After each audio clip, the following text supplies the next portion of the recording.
to actually present some of our recent research on cytomimetic circuits. As Jacqueline said, I'm currently a member of staff of the Department of Bioengineering at Imperial College, and my research focuses on circuits for and from biology. The specific talk today is going to be about some recent advances we have made in the field of the ultra-low power cytomimetic VLSI circuits, and I'm going to present to you our synthesis method, what are the challenges and how we deal with them, and I'm going also to present to you some proof of concept results. I understand that the audience of this particular conference comes from many different disciplines, so I have made an effort to actually keep a high-level presentation and put across the message without sacrificing, if you want, technical quality, but perhaps technical detail to a certain extent. Okay? So, I'll start with a Kickstarter slide. I don't know how many of you might have heard some keywords like neuromorphic electronic engineering or analog synthetic biology. So, neuromorphic electronic engineering has to do with low power circuits that actually process basically audio and vision signals. So they actually do what we call sensory processing. And they process this type of signals in what we call the spike domain. So all the circuits there, as you can see here on the bottom left, are codifying their behavior by actually a series of spikes, and the processing takes place in that type of domain. So neuromorphic electronic circuits are spiking circuits that try to a certain extent to mimic organizational principles that neuroscientists unearth, so to speak. So they are engineered systems. This one, the synthetic biology field that many of you might have come across, is now entering a phase where actually you can have continuous time, continuous value biological elements that can compute in real time to a certain extent specific analog functions, continuous time, continuous value functions. Now, synthetic biology has to do with the engineering of biological elements by means of biobricks. So it's actually the end product is a biological substance that does something engineered in accordance to what we want it to do. So why have I put these two there, keywords, as a Kickstarter? Just to position where this research that I'm going to be presenting to you is. So I'm going to be talking about circuits that are ultra-low power but do not do neuromorphic processing. They calculate, they compute the real-time cellular dynamics. But at the same time, one of the application fields of this type of circuits could be in the synthetic biology domain. So it is positioned somewhere in between those two. With this in mind, I would like to explain how I have organized the talk. So I have organized it in three parts. The first part, I'm going to explain to you the challenges and the design philosophy behind our efforts. In the second part, I'm going to show to you some high-performance results from ultra-low power bionic ears as an example of a linear time invariant challenging application where we have actually applied our synthesis method, and we were happy to say that it was performing fine. And I'm going to focus in the third part, as the title of my talk is, on ultra-low power cytomimetic circuits in the nonlinear domain. So, our nonlinear design philosophy. You know from everyday life that words like wearability, portability, implantability, they are all underpinned by what we call ultra-low power operation. So the devices that are used to build this type of systems have to operate as small a power as it is possible so that batteries can last longer and so on. So how can you achieve this type of system? Well, in modern and standard CMOS technologies these days, one way is to go sub-threshold. So to actually operate the transistors in that region of operation that most digital engineers consider the transistors to be off. But actually the transistors are not off. They conduct some current that is in the range of nanoamps or picoamps, and because they are so small the current, that gives rise to what we our designs. What is the catch there? The catch there is that if you want actually to exploit that region and at the same time have as high dynamic range as it is possible because the voltage comes down, then you have to take advantage of the non-linearity of the device. So, and at the same time, if you do not want to spend power for linearizing and building linear systems, then the complexity, the mathematical complexity is such that you need a path. You need somehow to navigate through the non-linearity of the exponential and the combined exponentials. So, what is mostly the design process these days? Well, usually we start from a non-linear device and we try to build a linear block, like a linear transconductance, a linear operational transconductance amplifier. So we take something non-linear and we stretch it through the application of linearization techniques that actually spend power. And once we have realized this linear block, then we use this linear block to build our state space, which usually it is linear time invariant, a linear system, so to speak.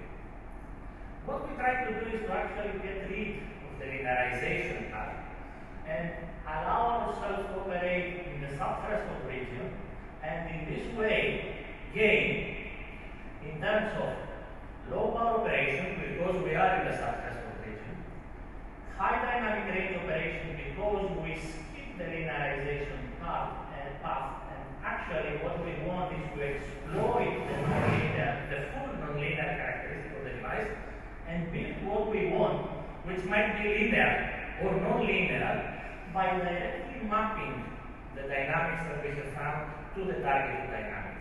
So we can have low power operation, high dynamic range, and efficient use of the available power. It's power efficient designs for the simple reason that we don't spend power for linearization. So we reduce even more the power that we spend. What is the price?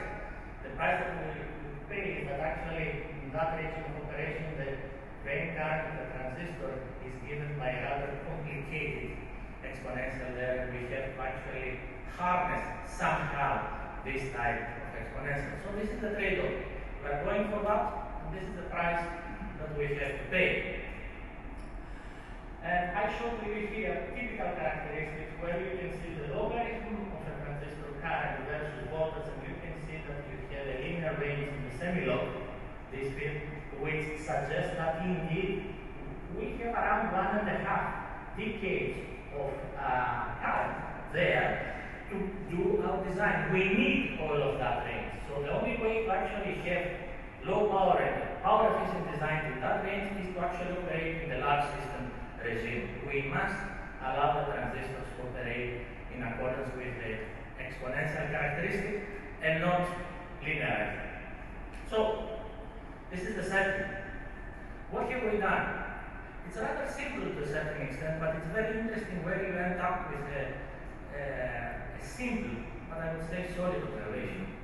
So take one transistor, like this one, and attach a capacitor either to the source or the gate of a direct connected transistor like this one. Then apply Kirchhoff's current law at those nodes or at these nodes, and you will always end up with the differential equation for the current here or there. You will always end up with the differential equation for the current that is of the Bernoulli form. But the important thing is the always, and it is important because actually Bernoulli's differential is one of the few differential equations that can always be linearized. And what we have said here is that we have made no assumption other than the device physics. So the transistors are allowed to operate in accordance with the exponential law, and we simply connect there a capacitor that is seeking to acquire voltage, which can be a ground, for example. So capacitors and transistors are the bread and butter of IC technology. So if we can do things with only having transistors and capacitors, that's what we want, that's what we are after. Why is this important now, and how can we start constructing the formalism and our synthesis method? Well, as I said to you, these particular dynamics can always be linearized. They are by default linear. So it means that we have a chimera. They have a dual character there.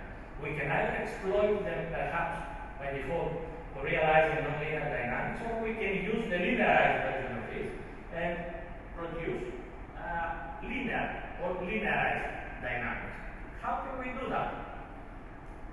And now I'm progressing with the articulation of the method. So take one of these cells and actually drive it logarithmically. So when I say drive it logarithmically, take your input signal as a current, compress it to a logarithmically compressed voltage, and make sure that that voltage drives this first cell. Then what you are going to end up with is a relation, a differential equation like this one, where you have identified your variable as a ratio of two currents. You have identified your input clearly as your input signal, and you also have two currents there, the currents U and V that come and go from the integrating node. You end up with this without making any assumptions. The only thing that I have used is the exponential of the transistor. So based on this, you can actually choose the U and V currents in such a way so that you will realize your targeted dynamics. How can this be done?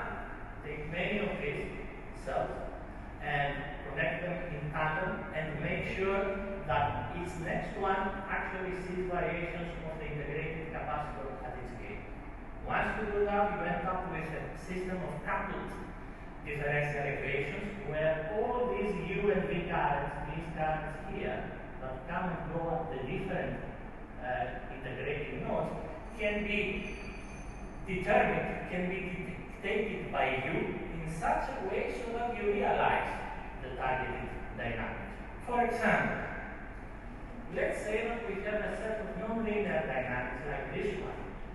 Then, by pairing and comparing this set of dynamics with one of the relations that we have created, you can see that the derivative of quantity alpha, for example, can be matched by the derivative of one of my W variables, whereas the X there will be playing its role by I input.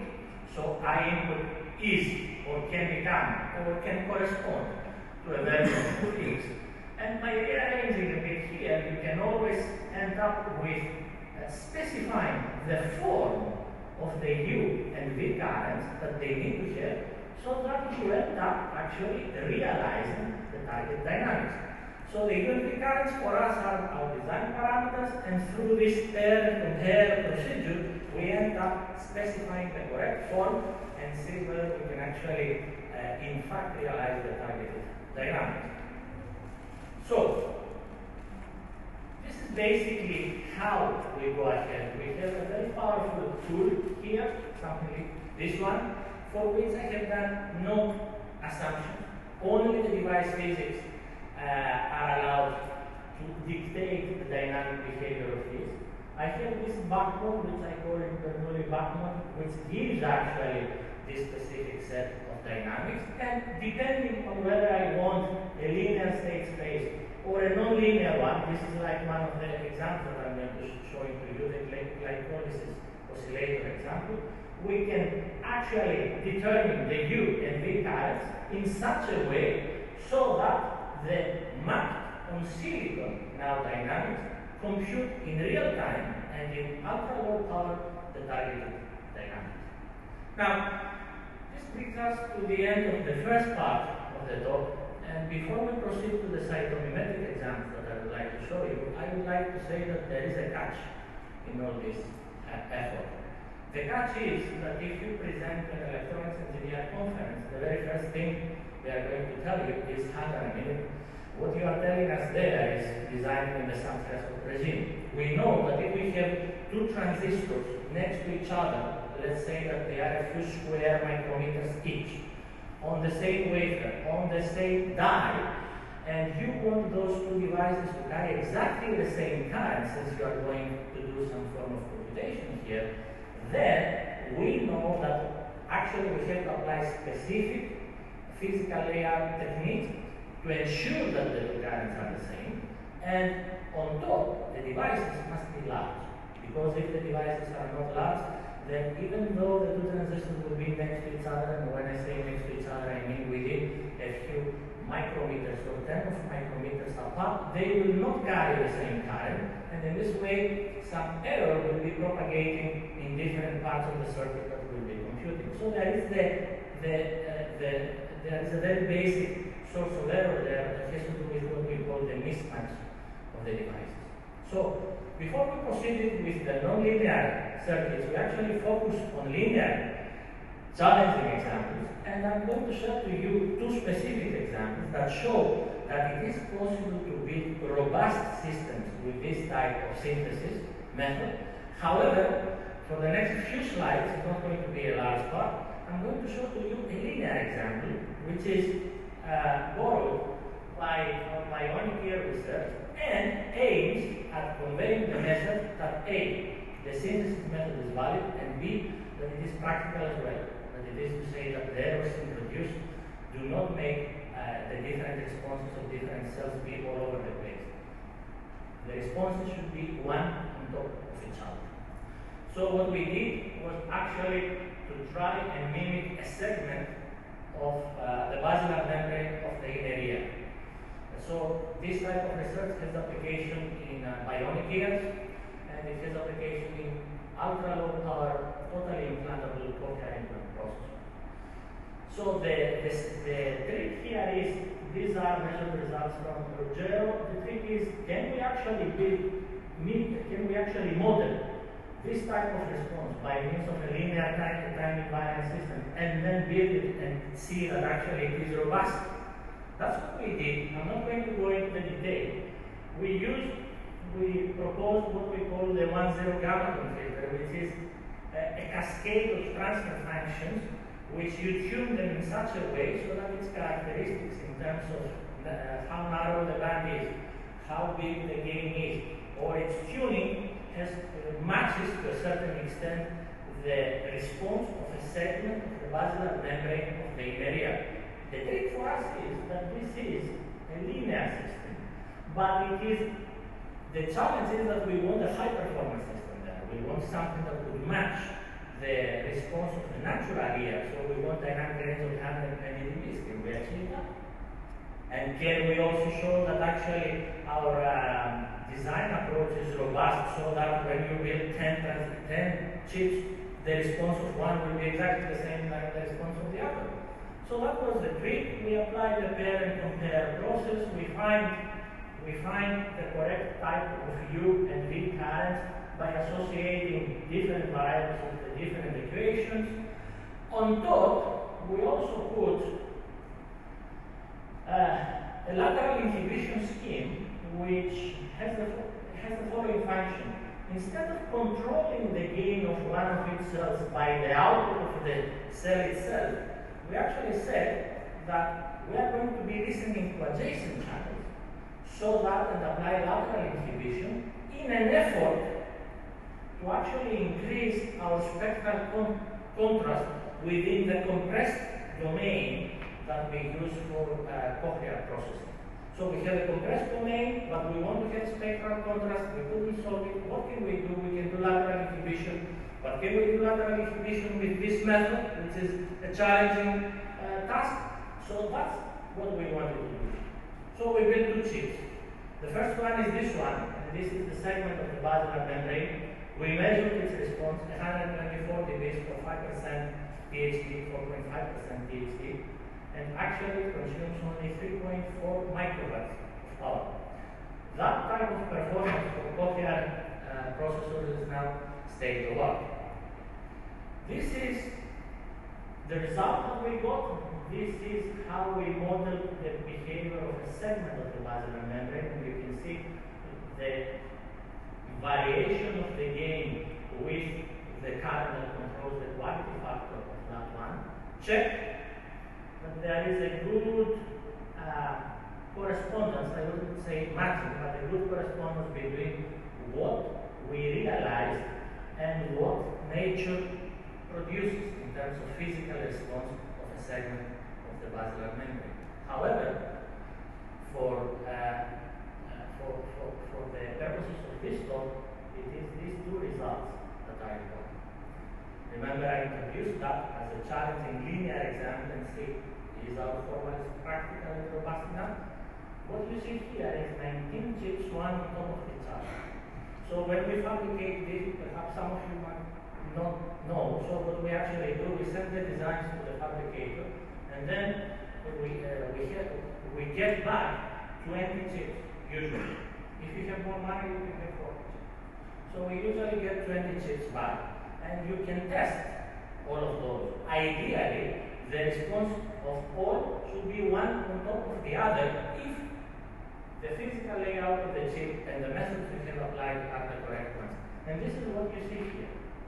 19 chips, one on top of each other for different types of gain. What is important to note is that actually here the scale is in dB, so this is close to 70.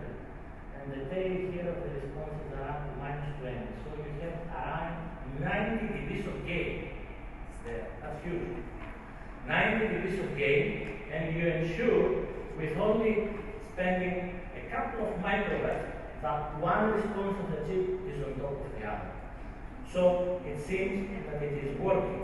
We went to the second bionic cochlear chip, the one where we applied lateral inhibition to have increased spectral contrast.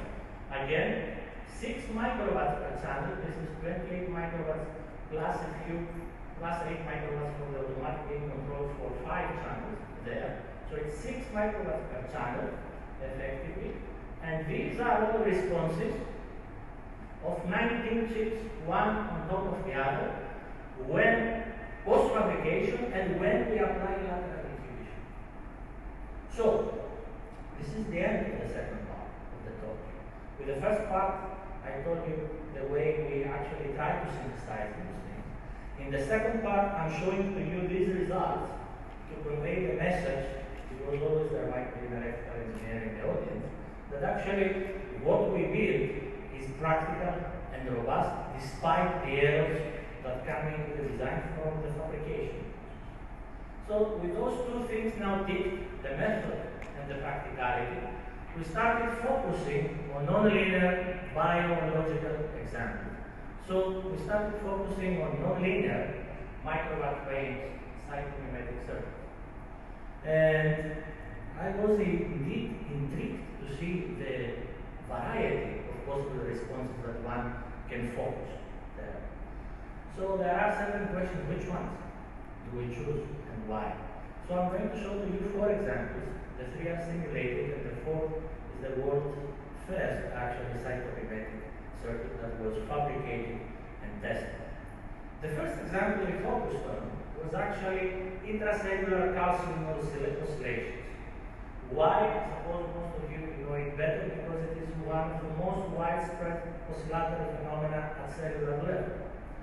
And on top, it has been observed in several cells, and it seems to play a role in the spatiotemporal organization of cells. Now, I want to stress that there are many models there for modeling intracellular calcium waves or calcium oscillations. I am going to be focusing on the calcium-infused, calcium-released model that has been articulated by Dupont, Berich, and Goldbetter. And it is actually for the simple reason that it seems to be the predominant one, and it has also been observed experimentally in many types of cells, like cardiac cells, oocytes, pancreatic cells, and so on.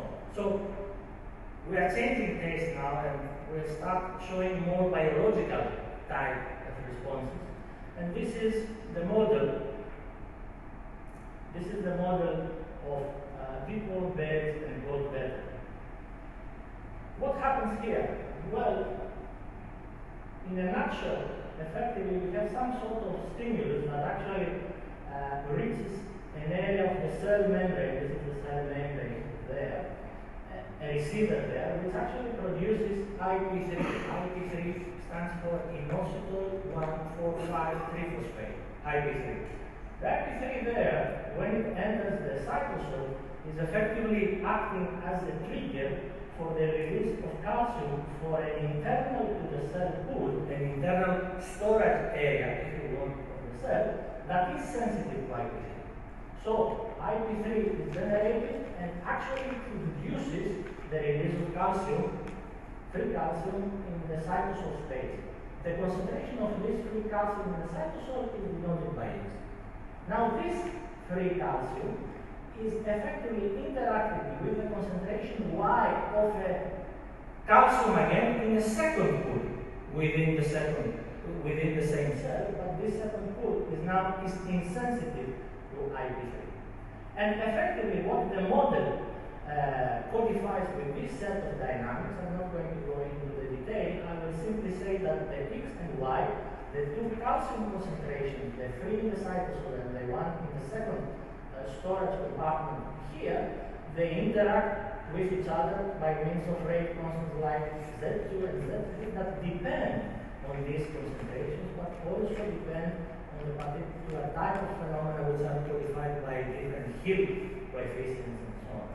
Now this, for MATLAB, might be easy. But if you actually want to map this in ultra-low power on a piece of silicon, that's hard. It is non-linear, and it is challenging enough, it is important enough, and that's why we focus on it. How did we proceed? Well, effectively, you apply again a pair and compare process. So you have your chemical equation, you try to match it with your electrical equation. So for example, concentration X here is denoted by a current I output 1 in our circuit, or that parameter there, K2, is denoted by a constant current IK2, and so on. So by actually doing with this pair and compare process, which can be painstaking to a certain extent, actually you manage to have the electrical equations realized which map on silicon the chemical equations. But those equations are actually mapped again to components, and you end up with a nonlinear system that actually has Bernoulli cells only. The nonlinear cells that I described to you in the beginning, it has squares because you need those x to the m power. It has different gain cells, and it also has different current mirrors because you want to take one current or one signal from one part of the circuit and in real time distribute it to another part of the circuit so that you compute in real time the dynamics. Each one of these blocks is very well defined, it is very well biased, you can assure that they are going to be very well biased, and you have a systematic way of building this. And that's the important thing. It is the systematic way in which you can go ahead and build these systems that makes them interesting for us, but also perhaps applicable in terms of real technological applications. We checked, and now you are going to see a series of slides where I'm going to be showing to you on the left-hand side biology and on the right-hand side the electrical system, as we have simulated it by means of real process parameters from a commercially available process, the AMS 0.35 micrometer process. So this is a commercially available process which uses statistically validated transistor models, and you are going to see the virtual, if I may say, reality of MATLAB and biology with the silicon reality as simulated on the right-hand side. So we checked different regions of oscillation between the biological system and the electrical system across orders of magnitude. They did not match exactly, but we had a very good match, given that it is the first of its kind here. We then started changing the Hill coefficients. Those are the coefficients, simply to remind you, these are these coefficients there. So we started changing this type of coefficients depending on what the bibliography was suggesting, which meant that we were actually using different blocks in each case. So this actually codifies a lot of effort, this slide, and you can see that for different types of Hill coefficients, the power consumption was always between 1 and 10, if you want, microwatts, and on top, one could see that it was always a fraction of a square millimeter area that was consumed.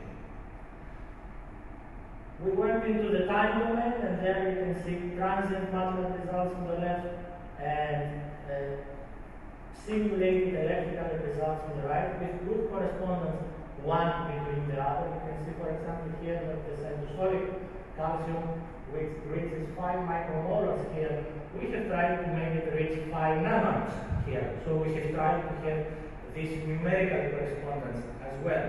The same goes for phase planes. On the left-hand side, biology. On the right-hand side, silicon.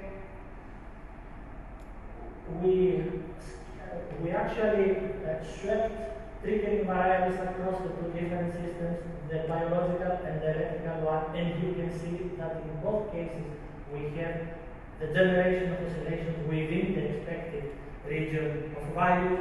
We checked the variability of these circuits by means of Monte Carlo simulations, and we were always getting oscillations despite the introduction of process parameter errors in this. We went to a second system, the glycolytic oscillator.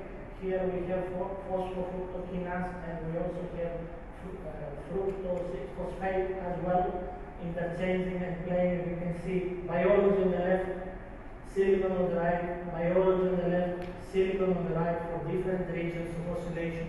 This is the Aldrich and Ortner model of 1978 on glycolysis. The regions of oscillations overlap very well as well. Good variability results, 1.21 microwatts, a fraction of a square millimeter. We went and checked the Chennai-Hara model as well. This has been produced in 2002, and it is an autoregulatory feedback gene protein system. MATLAB on the left, silicon on the right, phase plane, very good correspondence between the MATLAB and the silicon case.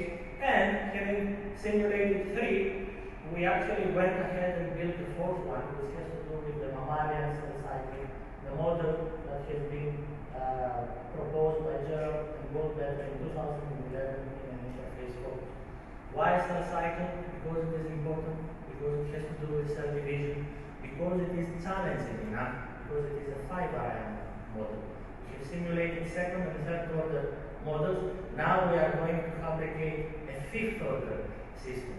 It is worth stressing that actually the 5th order dynamics that we see here are a reduction of a 39-variable model that has been produced before that. We thought it was pretty good to actually go for the 5th order system first, and then perhaps go for something more complicated. By re-expressing these dynamics, you can find the necessary UNV current, like this one. These are my design parameters. And now you start having correspondence between biological parameters in the green box and electrical parameters in the red box. And perhaps it is interesting to note that we have made an effort to actually match 1 micromolar for 1 nanoamp. So 5 micromolar there corresponds to 5 nanoamps.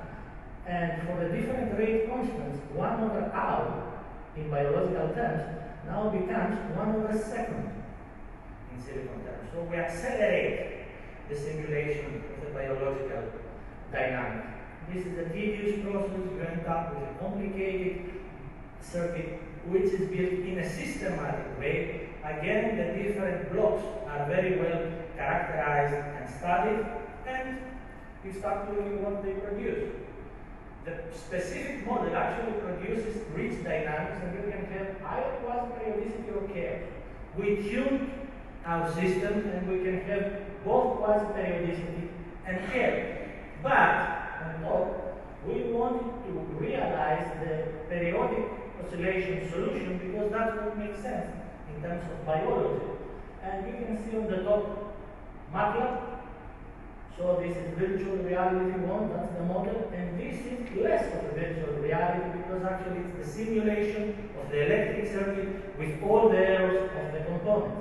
There is very good correspondence between the corresponding phase plane graphs and the actual image. And this is now the physical layout of the mammalian cell cycle chip that we built. Consumes a power of 1.26 microwatts It has an area of 2 square millimeters approximately, and we have around 500 transistors there. We tested it.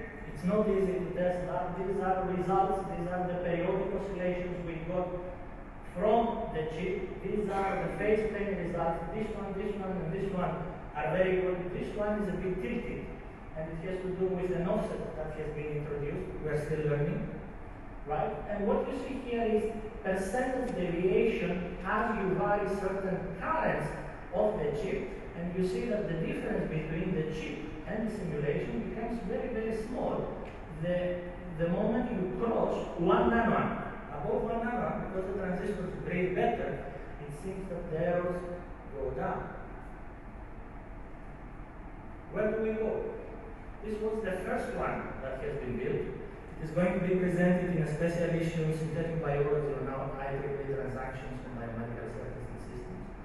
And one asks, where do we go from here? Personally, I think 2 routes. One route is actually in combination with 2-dimensional arrays of circuits that have been used for cellular nonlinear network and array processors to combine cytomimetic circuits with CNNA processors and actually compute in real time and in ultra-low power spatiotemporal biochemical oscillations. This will be done with a fraction of the power, and when I say a fraction, I mean several orders of magnitude below, and it's going to be in real time. And the second application field that we see is that we can combine this type of circuits with biosensors, miniaturized biosensors, and use that entity to control a biological system that will be either natural or engineered. This is definitely far-fetched, but the technological elements are there. And what was missing so far was to show the feasibility of actually realizing with ultra-low power nonlinear type of dynamics like this. I have shown to you that by starting with 1 transistor and 1 capacitor, you can build in a very systematic way either linear dynamics, like the bionic ear filters, for example, or nonlinear dynamics, which can be neural, synaptic, or biomolecular type of dynamics. And this is my last slide, and I would like simply to put it there for discussion. For those of you who might have come across neuromorphic engineering, you might have noticed that not all neuromorphic circuits work. It is difficult to make them work. Why do cytomimetic circuits that I have presented to you work? That's an interesting question. In my view, there are 2 answers to that. One is that we exploit the medium very, very well. We take advantage of the exponential of the medium. This is device physics. It's there no matter what you do. It's Boltzmann statistics. We have a linear capacitor, which the only thing it can do is integration. And we have a zero-cost addition. It doesn't take anything to put your capacitor and the transistor together and force the application of Kirchhoff's current law and generate the type of dynamics that I showed to you. That's one reason. We have taken to the extent the exploitation of the medium, of the silicon. And the second is that actually the numerical value of concentration is always going to be positive. You're not going to have negative values of concentration. Everything that I have shown to you actually has to do with the real-time ultra-low power calculation of strictly positive numbers. So there is a natural one-to-one correspondence between the type of dynamics and values that we can compute and the biological type of dynamics and values that we want to compute, which is a difference in the case of neuromorphic systems. That's the end of my talk. I would like to thank you for your attention, and I'm open to questions and discussion. Thank you. Yes?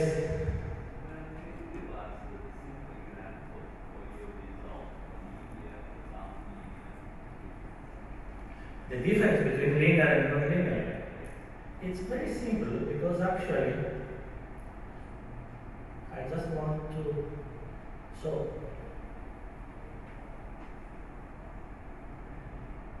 I'll show you this slide.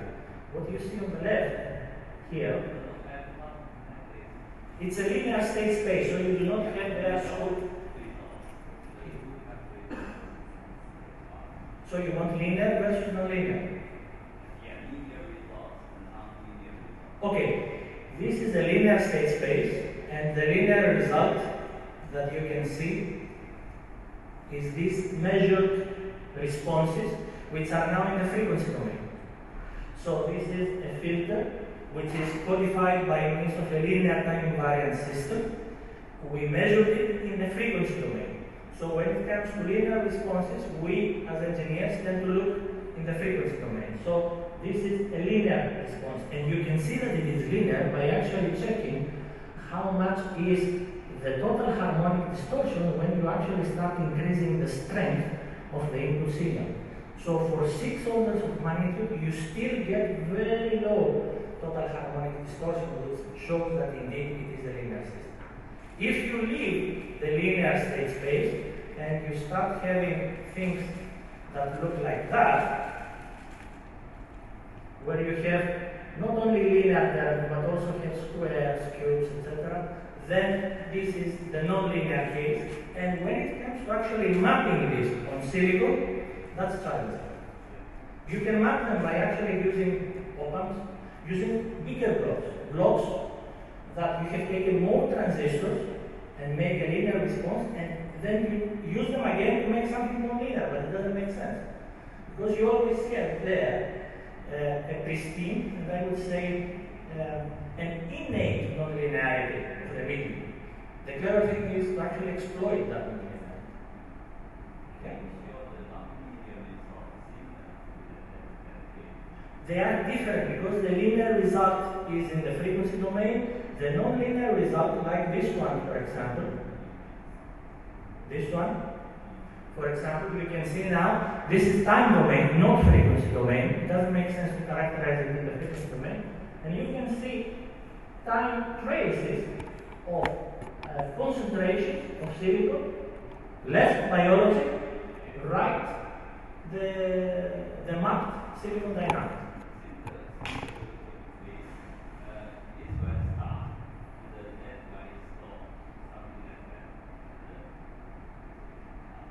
Sorry again, sorry. For this time period. Yeah. Yeah.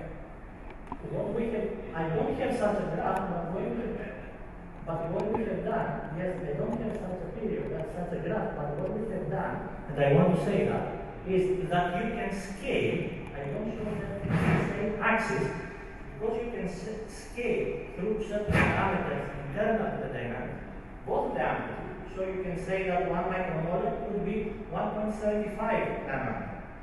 And you can also extend, that is to say, you can make the time axis like an accordion and extend it or squeeze it, depending, and I want you to see that, depending on certain internal time constants, like this one.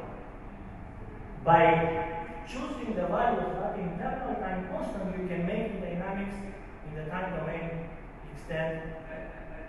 Yeah?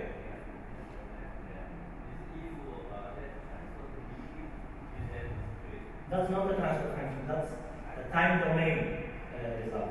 Transfer function is in the frequency. Thank you. One question.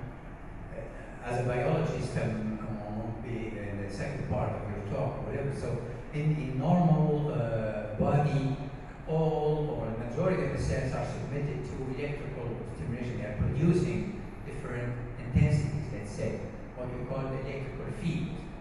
And when you take those cells and wound those cells, and electrical conductivity that raises in the body or in that wound. No. And from that side, the cells will try to heal, reducing that electrical intensity in the body. I'm interested about the shifts that you were talking about for cell cycling. In the body, you have different cells, but the cycling of these cells are different from one type to another.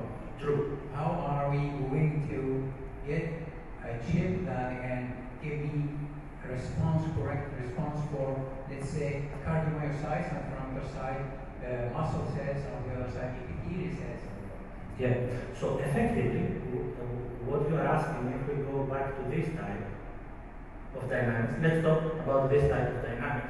So you have there a specific set of dynamics that codifies this specific case of cell dynamics. We are always dependent on the model. We do not build the model. So as good as the model, as good is going to be the mapping. But if we have a different model, then everything here, all the parameters, are going to be different. But we can always map with the time dependence of our electrical variables to the time dependence of the model that we want to map. The way to do it, I have described it. As far as the range of the parameters is involved, there are issues there. And that's why you see, for example, that 1 hour in biology becomes 1 second for us. But actually that's good if you want to accelerate your computation. Within certain limits, there are limits, we can always map that. But if we want different type of dynamics, then we will need a different model or perhaps a processor. And this is what we are after now, where we can tune the different cards so that we get different types of dynamics.